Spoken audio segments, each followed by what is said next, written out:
Hi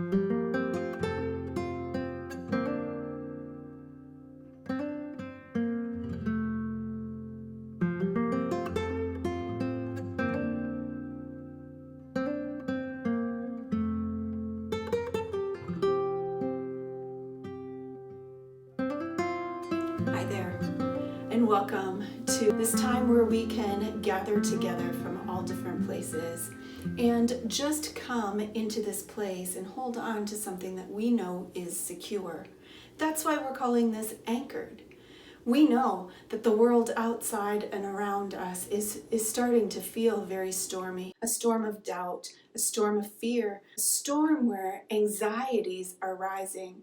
And in the middle of those storms, we are looking for that way that we can just feel secure. And the Bible has told us that Jesus is our anchor. And so we are choosing to take time together in community to hold on to the promises of God, to hold on to the truths that He gives us in His Word, and to hold on together so that we can just be anchored.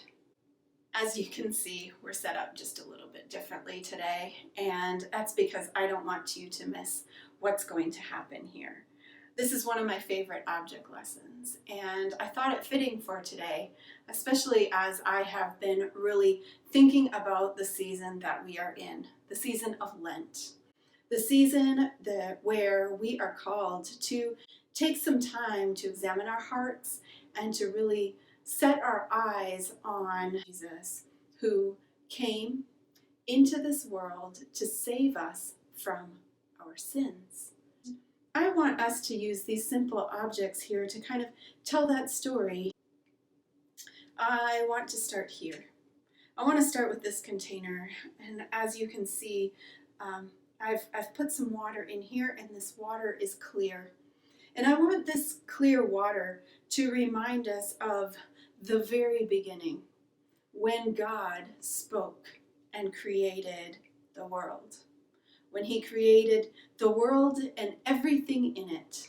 And when He had finished creating the world, He looked at what He had made and He said, "This is good." I want you to say that with me. After God created the world, He looked at what He made and He said, "This is good."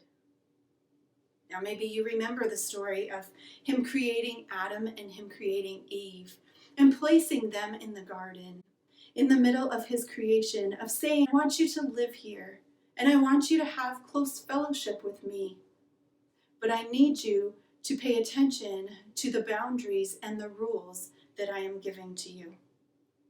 And He said, "Do not eat from the tree that I put in the middle of the garden."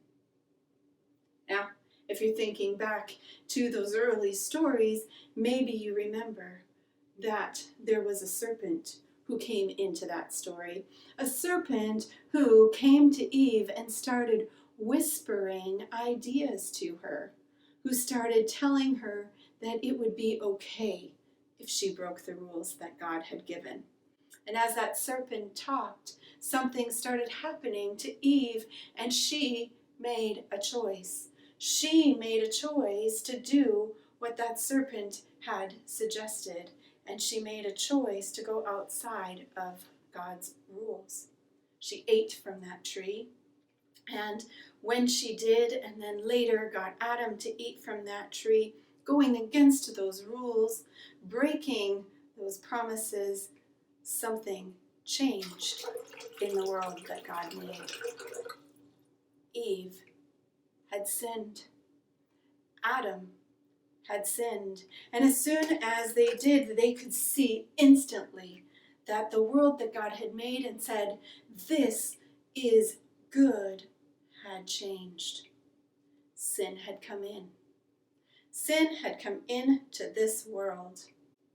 And immediately, the relationship that they had at that time with God changed.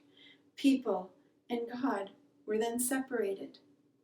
But right at that moment, God also made a promise with people. He said, there are some there are some consequences to introducing sin to the world that I have made. There are now some things in here that weren't there before. There's pain in here. There's sadness. There's hurt. There's grief. There's sorrow. There's things not working like it should. Life is going to be hard with sin in the world. And then he made them a promise. But I will send you someone who can take this sin out of the world. Now, throughout the Bible, we have stories of how people continued to sin and how people knew that the sin wasn't good. And in fact, they've even tried to take the sin out of the world themselves, tried to just be better, be nicer. But there always continues to be sin. People discovered that they couldn't take sin out of the world. And in fact, the only way for sin to be removed was for someone to be punished for all of this sin.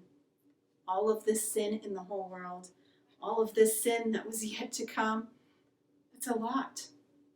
And God sent his son, Jesus, into this world. And he gave this world his son. Now Jesus came into this world and he knew that he had a job to do. He knew that it was going to be his job to redeem, to clean the mess out of this world that people had made. And he knew that the only way was to be punished for all of this sin. Jesus died on the cross. That's what we remember on Good Friday. And we call it Good Friday because on that day something happened. It's sad to think about Jesus dying on the cross. But he did it because he knew that we couldn't take the sin out ourselves. He knew that someone needed to be punished for the sin to be removed. He did it to get this picture again. And remember when we said that God looked at the world he made and he said, "This is good." And God can look at us and say, "This is good." I know that Good Friday is often a day that is dark and hard for us to remember. But when we think about this, we also think about this. We are reminded that this is good. Jesus died for us so that in him we might become the righteousness of God. This